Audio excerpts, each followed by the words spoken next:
Look, it's a very dynamic time in the financial services industry. It can be exciting in the outlook or perhaps threatening depending on your perspective. The four technologies identified there in the poll will each have profound impacts, although perhaps at different points in time, perhaps at different horizons. Quantum computing perhaps is one that I think will see a lot of growth in due course. We're going to open with a range of perspectives from our panellists, and then we'll subsequently delve a little bit further on two specific topics. Firstly, I would note that we have two Canadians on the panel, and normally at this time of year, I would make some jibe about the Stanley Cup playoffs and the need that we'll try to keep the discussion on topic. But of course, I'm actually probably the most excitable here with the Washington Capitals opening playoff game tonight, so it's perhaps me that the most needs to be kept in line. Fortunately, we have plenty of substance to discuss and to keep on track for the next 50 minutes. As we dive in, I want to offer one reflection. About 18 months ago, we had the annual IIF EY report on risk management. And that really identified, I think, that we had the industry at a bit of a point of inflection, that there was kind of a two-stage of transformation, that the first stage was, in some ways, the easy one. It was the compliance-driven post-crisis rebuild where the business case was kind of self-compelling. And then we had a number of firms at different points in the journey, at different points relative to that point of inflection, but increasingly moving into the second stage that was the more challenging, where constructive transformation needed to stand on its own merits, needed to make its own business case. And so with that as a backdrop, and with another 18 months of progress since that time, since that IIF EY report, and with a view, I think, beyond risk and across the broader business, Peter, can we start with perhaps your view on what you see as the current trends across the industry, the trends you're observing across the market, and also what do you think that means, I guess, for trust as an asset? Yeah, would love to. And we spent a lot of time stepping back and looking at what is driving the industry, what's reshaping the industry. And I would call out three items that are really profoundly impacting the industry. One is clearly the pace of technology. We all talk about that a lot, but really looking at the pace of technology and how it is driving transparency into pricing, transparency into decision making. It is democratized or lowered the barriers to entry as far as those that can provide insights and harness data, therefore leveling the playing field a bit as far as who can actually be the entrants to compete in this space. And it is significantly changing just the pace of technology. And so the technology development life cycle, we talked about agile on the way in, it's a new way of operating, because the technology that we put in place today, within 2 to 3 years, it'll be obsolete and need to move on. The second item that I'd point to is really a radical change in the expectation of consumers, and that's come from outside of financial services, where consumers have very high expectations as how they're engaged with the timeliness, the transparency, the customization that they expect and how they're engaged with. And so that's really set the bar for how institutions are serving their clients and really shifted the bar from transactions to interactions as far as what's valued from consumers broadly, but really into the financial services space. And then the last item I would call out is on trust. And there's a Edelman Trust survey that's done every year, and what we saw post-financial crisis for financial institutions, that trust was steadily building up. And this last year, it dropped by 20%. And if you step back and look at that, and look at what may be behind that, really looking at the expectations from consumers that institutions are serving them with their well-being in mind, with their financial well-being in mind. And so the expectation of how they're served, an expectation of their best interests being served. And so I think on the trust front, there is a real opportunity for institutions to say who is going to win the hearts and minds, who is going to win the interaction with with their consumers, with their customers. But clearly a long way to go as far as getting level set on what customers expect today. If you think of the financial services sector, it is very much a product-focused environment today, where customers go to a lot of different sources to get the products that they need. I think we're going to see a shift in that, as we've seen in other industries, where customers would like to be able to go to one place, and they'd like to be able to move potentially to a subscription-type model where all their services need, their financial well-being is taken care of. But it'll come down to trust as far as who do they believe is going to have their interests at heart, who is going to orientate their services around them as a consumer, as they've seen in other interactions in other industries. Daniel, we've spoken on a few panels and also on the IEF podcast over the last couple of years, and you've often referenced the cultural transformation. At the IEF annual membership meeting, you made the point that technology is a means to help transform the risk function from traditional orthodoxies for decision making to being more data driven. I was wondering if you can perhaps elaborate on the agility of the risk function and on risk's relationship with the business in that context. Yeah, sure, Brad. Thank you. The Office of the Chief Risk Officer used to be known as the main BPO function inside a bank, Brad. And BPO stood for the Business Prevention Officer. Because it was our job after 6 months of a business line working on a case and getting customers all excited, getting employees all excited, that they'd come to us with the business case and we'd look at it and say, no. And they'd have to go back and do it again. And the revolution that we've had in technology, the revolution that we've had in partnership, and the revolution that we've had in the awareness of the strength and power of these mineral land rights that we've been sitting on for such a long time that we call data, has led us to change from that old-style waterfall methodology of approval to an agile methodology. The 3 lines of defense, those lines, those perimeters, they're a bit, the neighbors talk over those fences, Brad, and they should. Because that makes for a better neighborhood. We're working more and more in partnership with the business. We're more and more agile in our decision making. We're more about how we get to the right answer, not if it's the right answer. So as an example of that, we've got at our bank, about 20 different what we call credit labs. These are little, going at any point in time, these are little congregations of data scientists, risk specialists, marketing people and business people that get together to solve a particular business problem.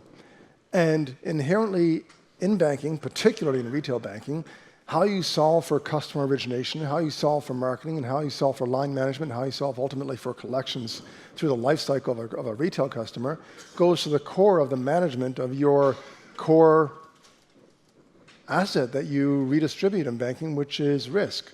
So it's a very synergistic model these days, and that's the importance going forward. I think that's going to be the successful model going forward. That's not to say you don't have separate accountabilities, Brad. You do have separate accountabilities, but you can work together as a team for common outcomes. I also think that this observation of trust as an asset that you put forward is a super important one. In Canada, we're blessed today that about 75% of our customer base would express a high level of trust in their banks. But we know that's changing. I don't know why it's so much higher in Canada than it is in the US. Maybe because we can't trust our hockey teams to win the Stanley Cup. That's probably it. But it's fleeting, right? There were 2 things that our mothers told us to do when we were kids. One is never to run with scissors, and the second is to not get in a car with strangers. And every morning when I get an Uber car, I do that now regularly, and I even put my 12-year-old daughter in a car with a stranger regularly. Don't judge me, please.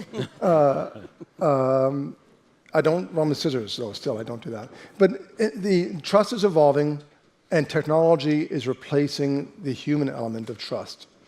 And that will happen to banking. So while we have trust as an asset, we need to value it appropriately and leverage that advantage that we have today to continue to capitalize on it. Otherwise, it will quickly be taken away from us.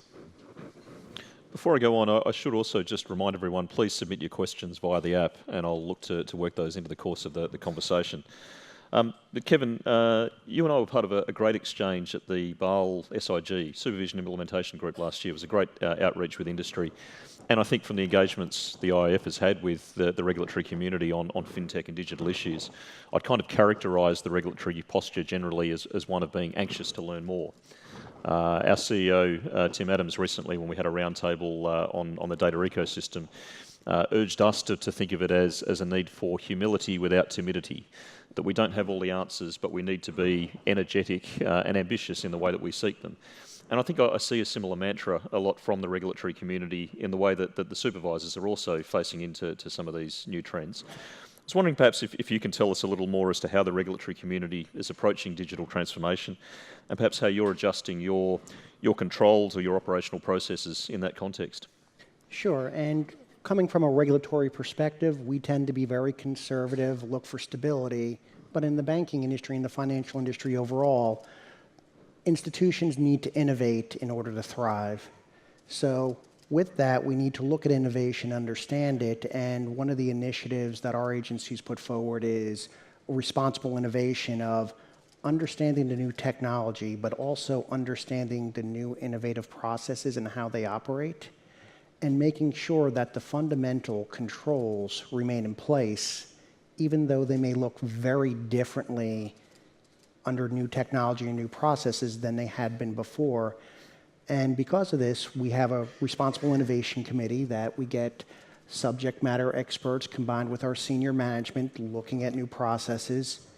We've established an Office of Innovation, which is focused on outreach to some of the new emerging fintech firms, but also established financial institutions that are looking at implementing new innovative products and services, and really focusing on making sure that we understand, the institutions understand what are the risks associated with some of these new products and services.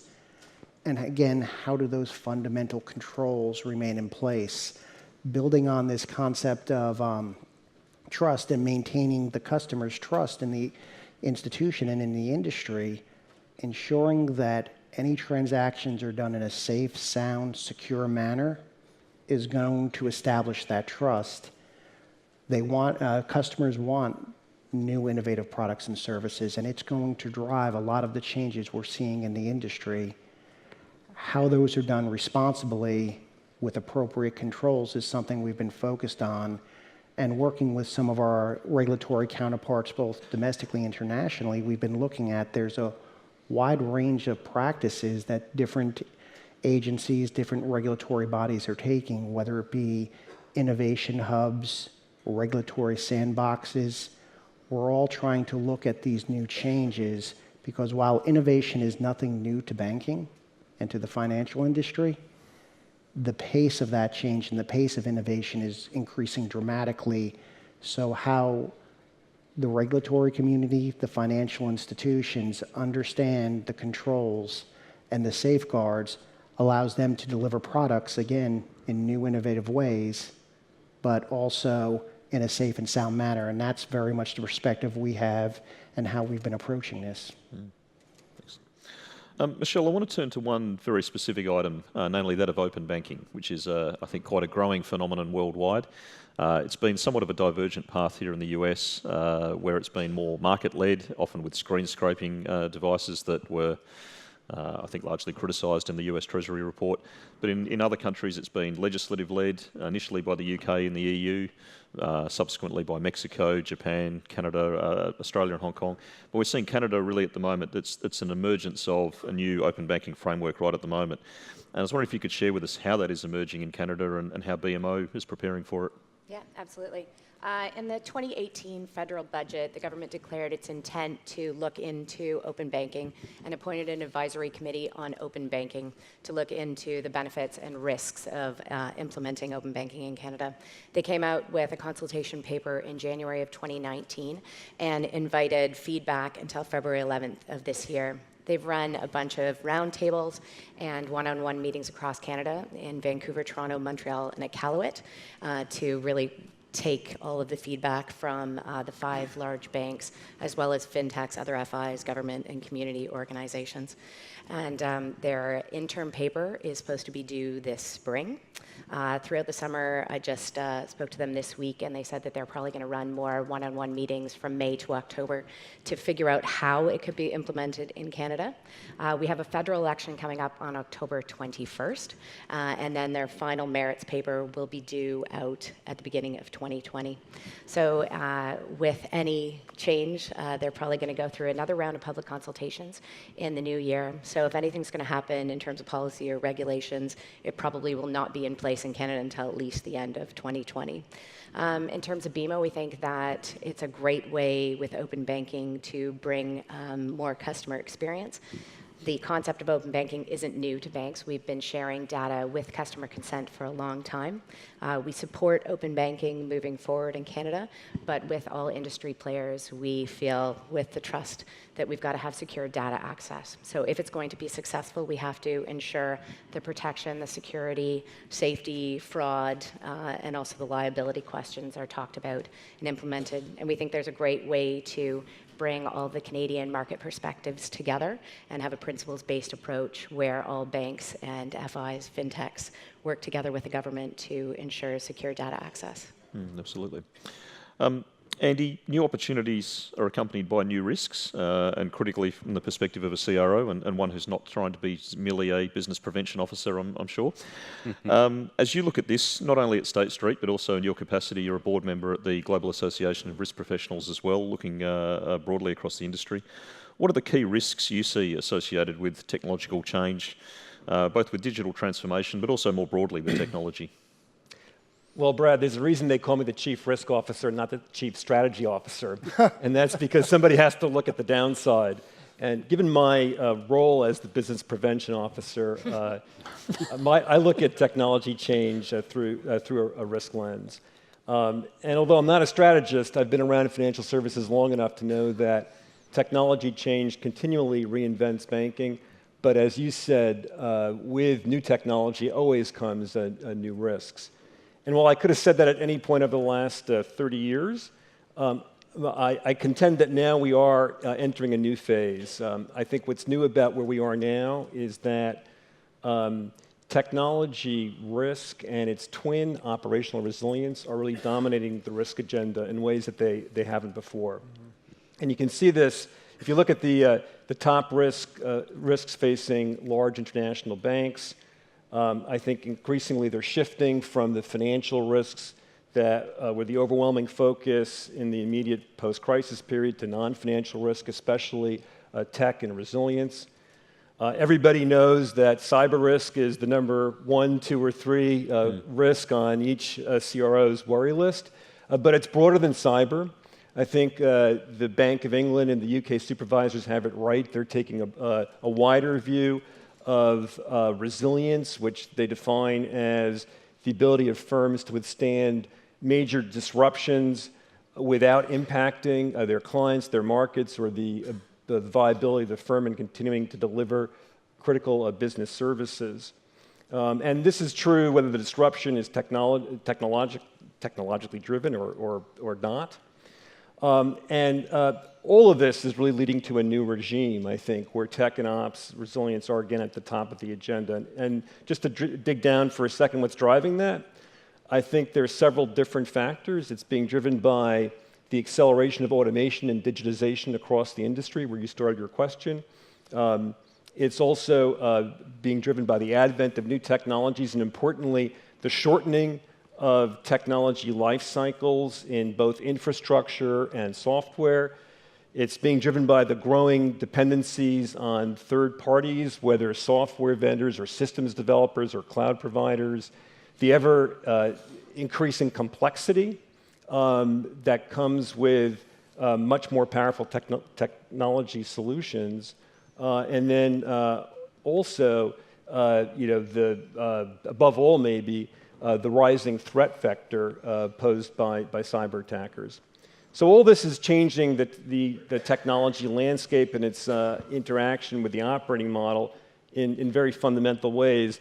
And if I were to use a kind of risk analogy for a second, I think what it may be doing, some of these technological advances may actually be reducing the frequency of technology incidents and leading to more robust environments overall, but increasing the severity of extreme outcomes. And so in a sense, what I think is happening through this is that the average risk in the body of the distribution under business as usual circumstances is maybe reducing, but at the same time, the tail risks are getting much fatter.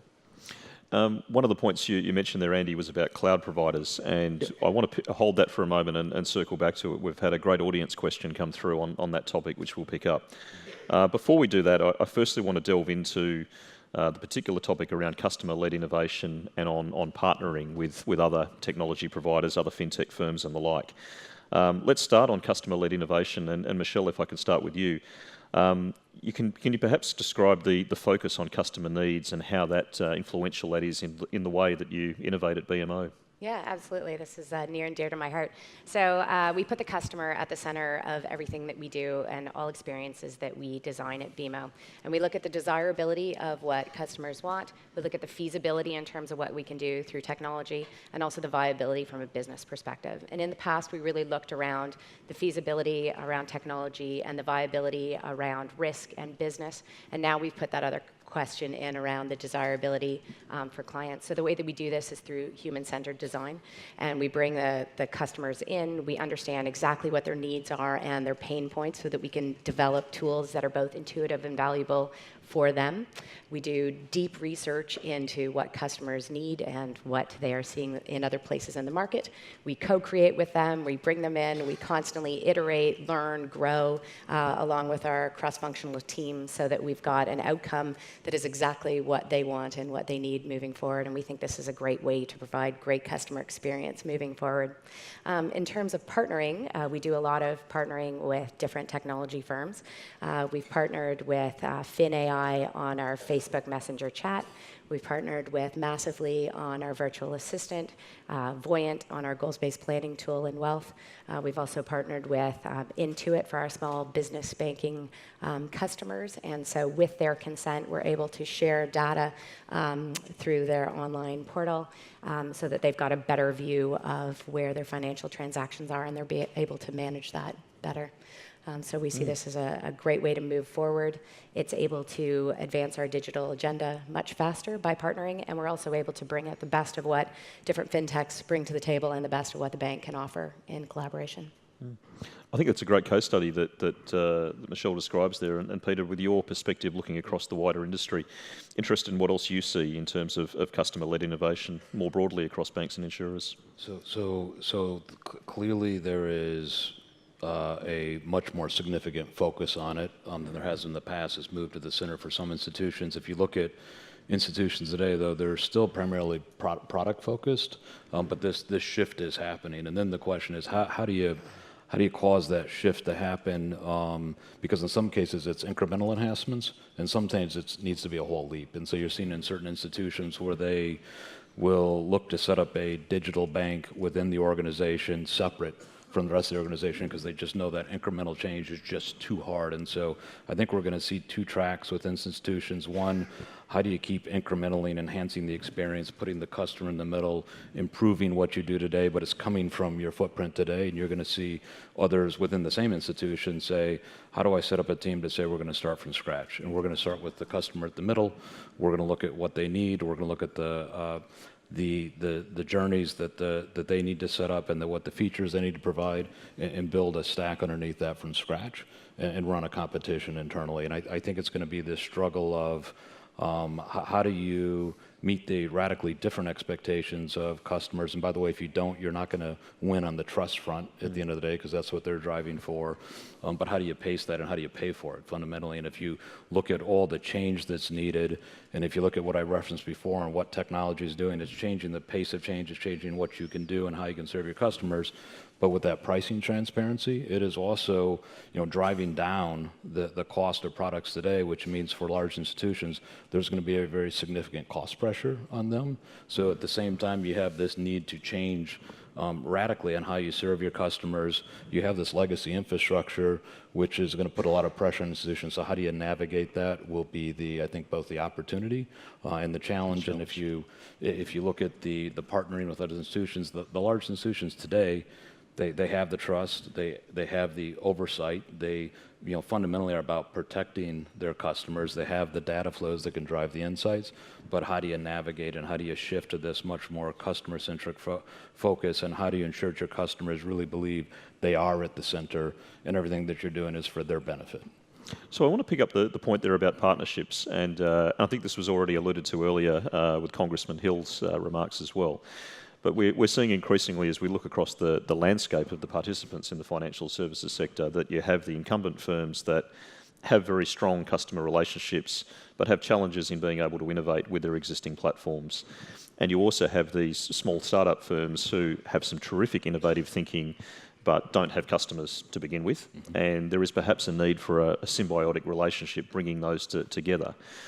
But of course, the nature of those partnerships, and you mentioned that banks are running off a legacy IT platform that is maybe incompatible with the cloud-native startup firms. There are these challenges that arise in culture and in IT platforms and others.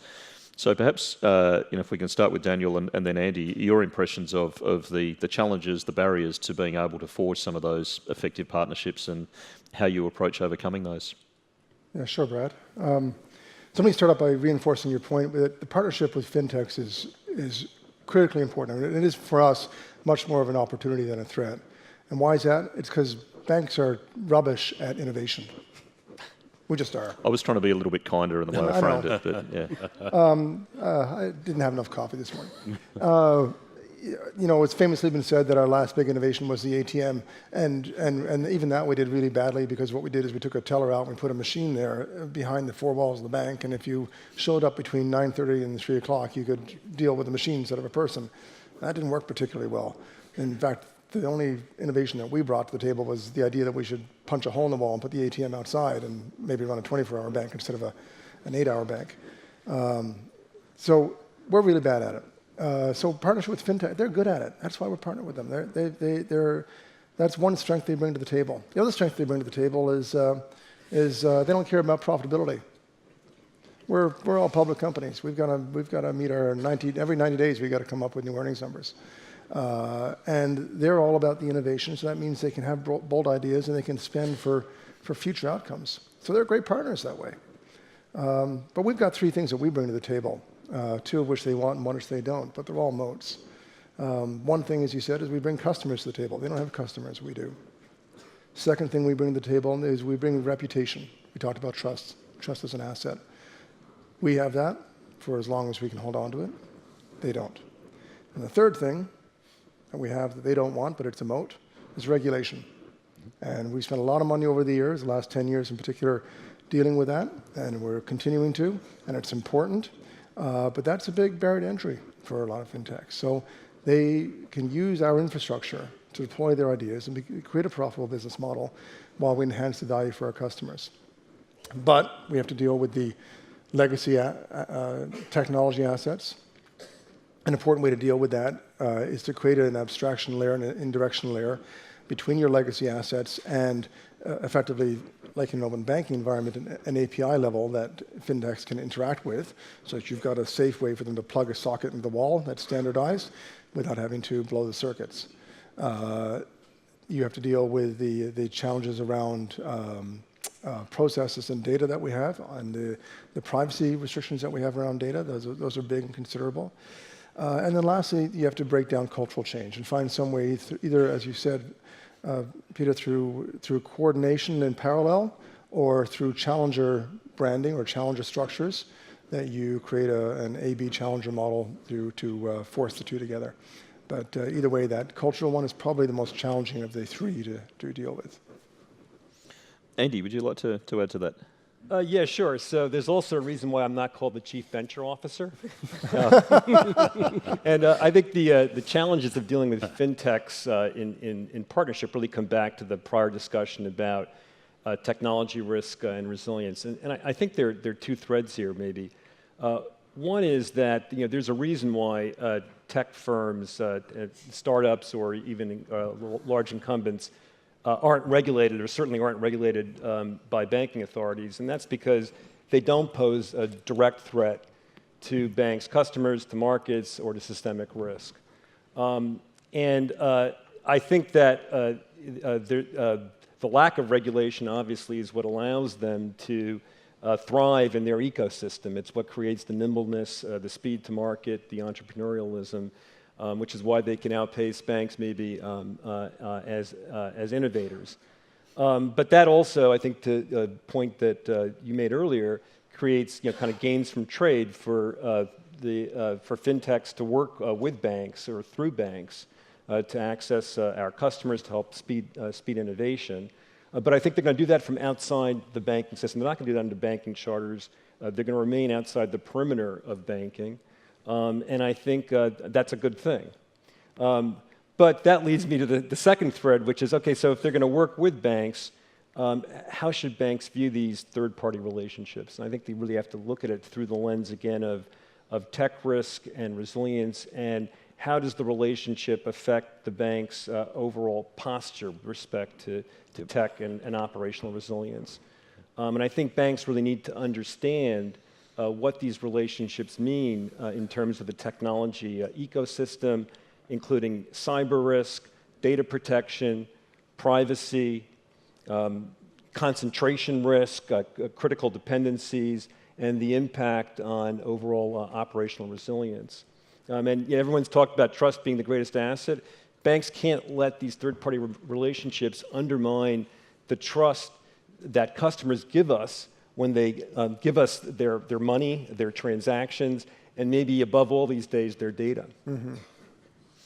So I think that's a couple of great CRO perspectives there from the business in terms of those partnerships. Kevin, if we could invite a regulatory perspective on how perhaps you view those bank and fintech partnerships. Sure, and this is an area that from the regulatory community we've been very focused on. And first I'll start off and say it's absolutely permissible for banks to partner with fintech companies or other third parties, either engaging through as a service provider or as a joint venture or other partnerships, as long as they're engaging in permissible banking activities. That's something that they're allowed to do, and we actually, the OCC issued frequently asked questions that address this to our third-party risk management guidance. That being said, when partnering with fintechs, you need to apply that same level of due diligence, ongoing monitoring, and oversight of your partnerships and your relationships with third parties, including fintech providers or some of these fintech companies that are emerging. They can provide a lot of benefit to the financial institutions and to the customers, being able to deliver products and services in a more effective and innovative manner. And that's something that we would encourage in the banking industry. But that being said, that needs to be done in a safe and sound manner and in compliance with applicable laws and regulations. There are barriers to entry into the banking system, into the financial markets. Those barriers are there for a reason. Many of the regulatory agencies are developing, again, I mentioned before, different types of frameworks, whether it be innovation hubs or regulatory sandboxes, to help some of these emerging fintech firms or financial institutions developing new and innovative products to be able to navigate some of those regulatory requirements, but ultimately to come into the banking industry or the financial markets, you need to comply with the laws and regulations as well as deliver those products in a safe and sound manner. When we are talking about trust and keeping on that theme, if a product delivery fails, if there's a breach of customer information, if there's just an adverse event that occurs with a new innovative product, those customers are not going to be looking for, was that the financial institution, was that the fintech company, was that another service provider? They know they were adversely impacted. And as banks need to be able to manage that risk and really do need to have effective oversight programs for any partnerships or any third-party relationships that they enter into. And that's something we've been very focused on, balancing that support of, again, innovation in the industry, but making sure those risk management practices and controls are in place. I mentioned earlier we had a great audience question about cloud and looking at how you view the risks and the opportunities of cloud. And I want to invite comment from the panel on that one. Perhaps while I give the panelists a moment to consider that. At the risk of leading the witness, the work we've done at the IIF over the last 6 months, we've produced a 3-part series on cloud. Firstly, identifying some of the risks of cloud, but also, in particular, I think the risks of not moving to cloud. Peter started our discussion talking about customer expectations, for instance, of immediacy and personalisation. And I think a lot of firms are finding that having cloud is an essential enabler to being able to deliver on those. I was interested, we only had 16% in the audience poll that viewed cloud as the most significant innovation. Certainly around some of the discussions that we've had at the IIF board, it's certainly been emphasised that getting more things onto the cloud faster is perhaps the most important innovation for firms right at the moment.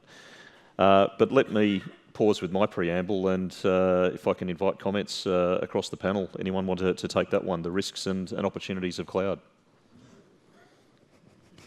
Like, I'll start off with a regulatory Please. perspective. And first, as a banking regulator, we are agnostic to the actual architecture, whether a financial institution wants to develop their IT systems in-house, outsource to a third party, or leverage a cloud environment, either internally or going to a public cloud environment. Our focus is always looking at how is that designed, how are risks being managed, and how do you ensure that the appropriate controls are in place to ensure the ongoing operations of the institution in a safe and sound manner. We've been very focused on cloud because we are seeing institutions slowly and measuredly, but migrating more systems into cloud environments or leveraging third-party providers that have their systems in cloud environments. And our focus is always looking at understanding, again, that concept of the fundamental controls need to be there for security, access management, authentication, business or operational resilience. What will that look like in a cloud environment? How have you confirmed that as a financial institution?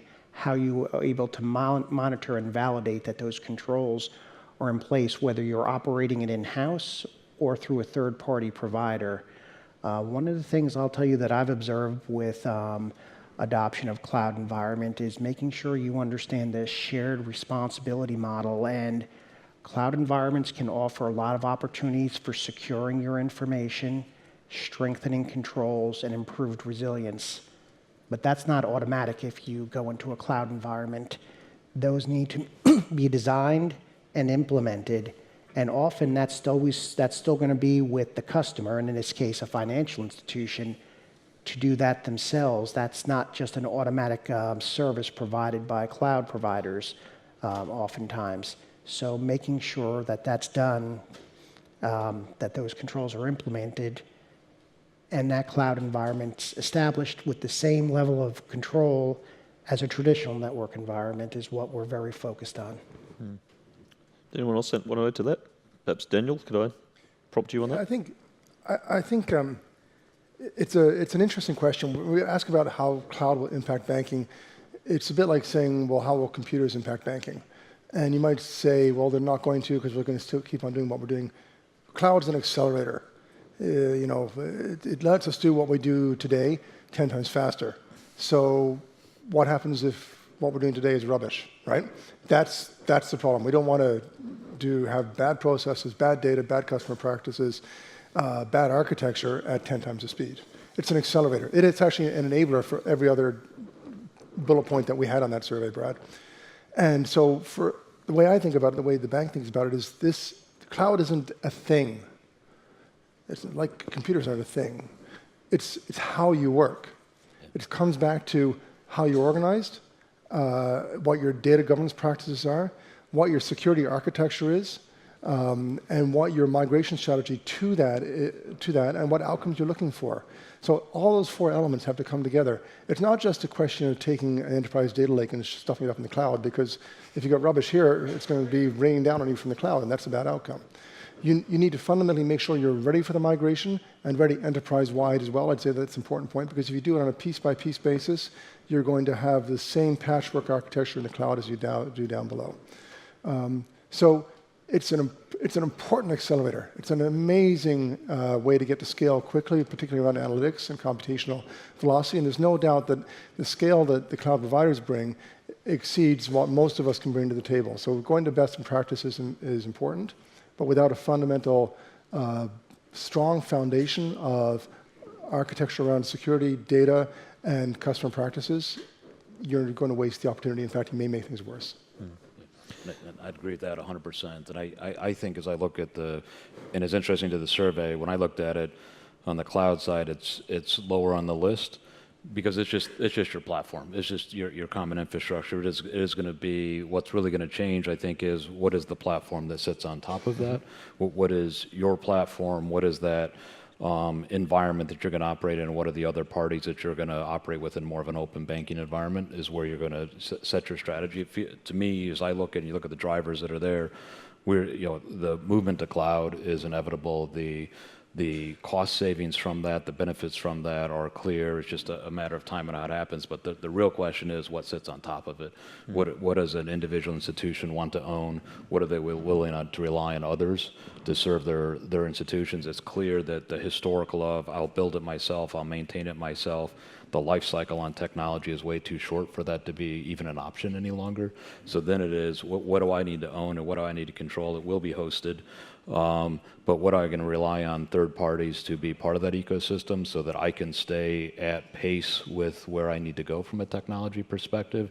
And as I look at it, what institutions really need to own is, and this goes back to the discussion we've been having before, is it's that customer engagement. It is how they engage with them, the insights that they bring to them. That's going to be essential to a much more customer-centric model going forward, and that's going to be the heart of the organization. All the other components could be relied on by third parties, or even pieces of that can be relied upon third parties to serve the industry going forward.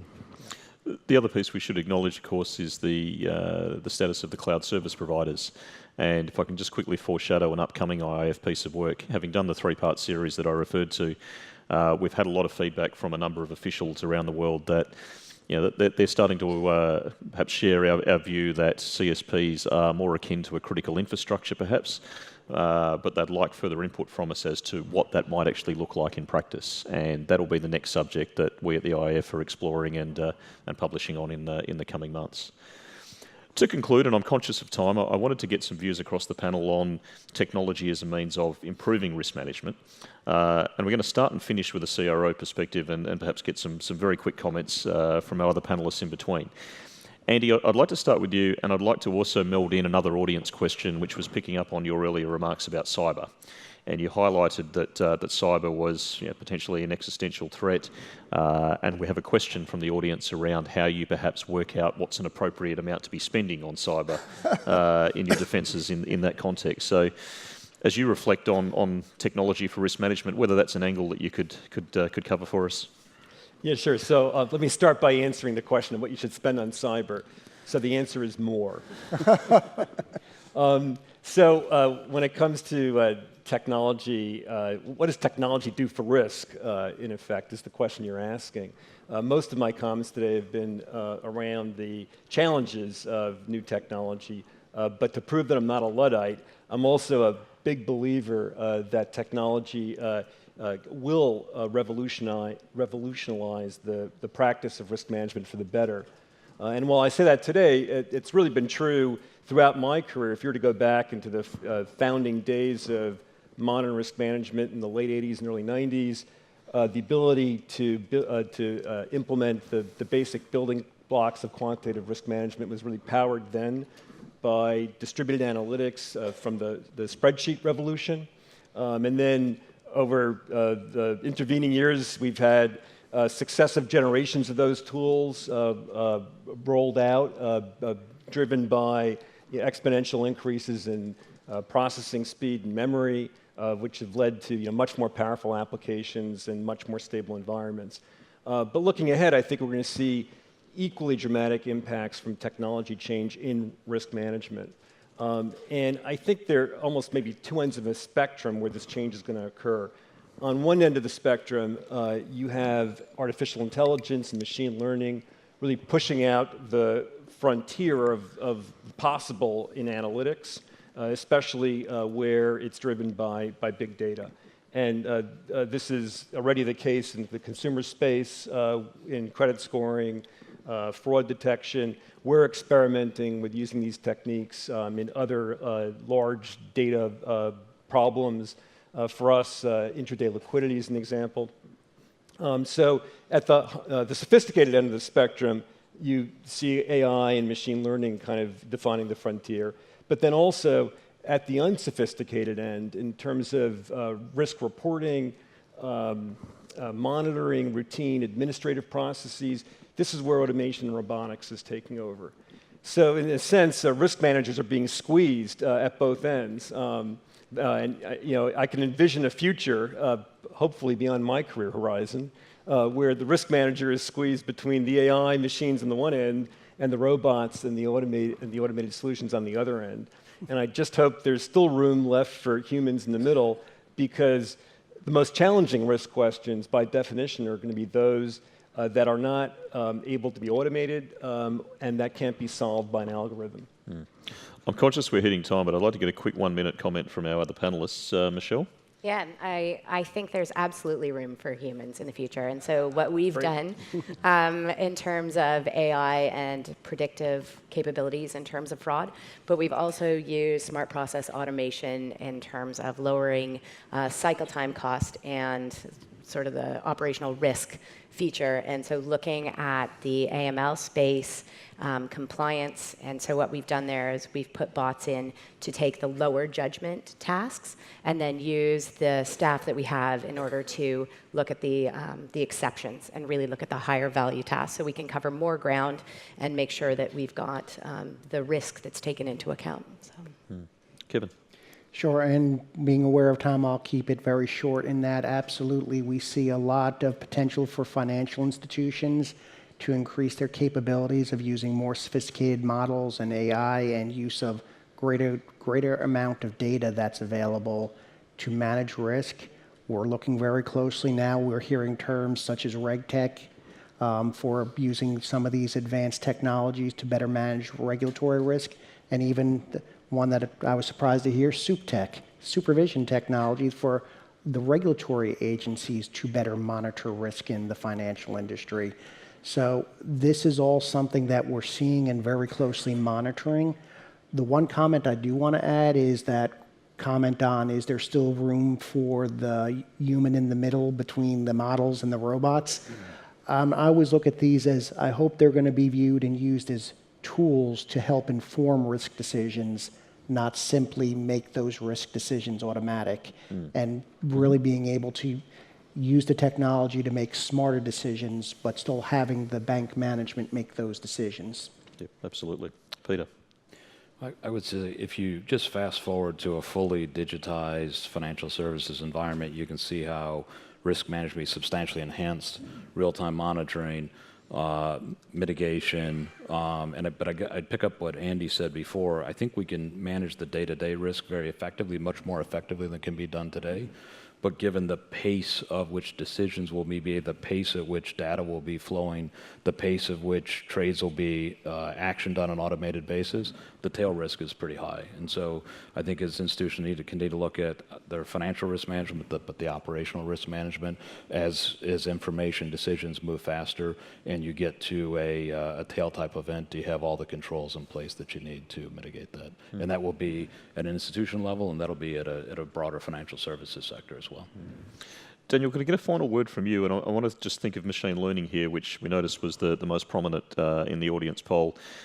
Scotia has been a fantastic contributor in the IIF's machine learning work, and you and I spoke on a panel at Risk Minds in Amsterdam where you talked about both the improvement of customer engagement of credit card customers, perhaps before a payment's due, and also the quite significant reduction you've had in your non-performing loans as a result. Is that a great illustration of where you're being able to use technology to improve risk management? It is, Brad. I'd agree with your thesis that I don't think there's a part of risk management, or frankly bank management, that's not going to be significantly impacted by use of technology. And it can be at the low end from process automation. It can be at the low end through better use of business intelligence software and producing insights just out of data, through to the high end of better logistic regressions, and all the way through to neural nets and AI, and anything in between in that spectrum. But as we become more alive to the capabilities of the technology, we can originate customers better, we can manage the life cycle of customers better through their active life cycle, we can run collections better, we can have better go-to-market strategies, we can have integrated customer value propositions where we look at customer lifetime value in a better way. And we're moving from understanding our customers because we've got a bank manager that sits behind a teak desk and understands you and your siblings and where you went to school and when you're going to need to buy a new car, to using machine learning to do that and understand the customer better, produces a better, stronger bank, produces a better, stronger customer value proposition. To your point, I think what will happen through the passage of time is, with any technology, the the complementary assets with the technology go up in value. The supplemental assets get devalued. So, you know, when we went to CCDs instead of taking pictures on film, all the processing, all the Kodak labs and mall lab processing, that went to zero. But the value of image processing software went up remarkably. And now everyone has image processing software on their phone, and we all have subscription services to it, and everyone's an amateur photographer. That's awesome. What's going to happen is everyone's going to be able to be a risk manager. The supplemental asset to AI is insight. Supplemental asset to data is insight. And that's what is going to be the higher value proposition going forward. We're all going to have a lot more insight, and we're going to be able to run better banks as a result. We've hit time, and so I won't try to summarise the discussion. I'll merely repeat, I think, two or three quick, great takeaways. I like the notion that the radical change in customer expectations is being reflected in a sense of moving from thinking purely of transactions and increasingly to thinking of interactions and getting beyond the product focus. The evolution beyond the business prevention officer and how the risk management function evolves and the use of technology in that. And with that, I like the notion of cloud as an accelerator, I think is a great way to think of that particular technology. So please join me in thanking each of our panellists, Daniel, Andy, Michelle, Kevin and Peter. Thanks for the discussion. Thank you.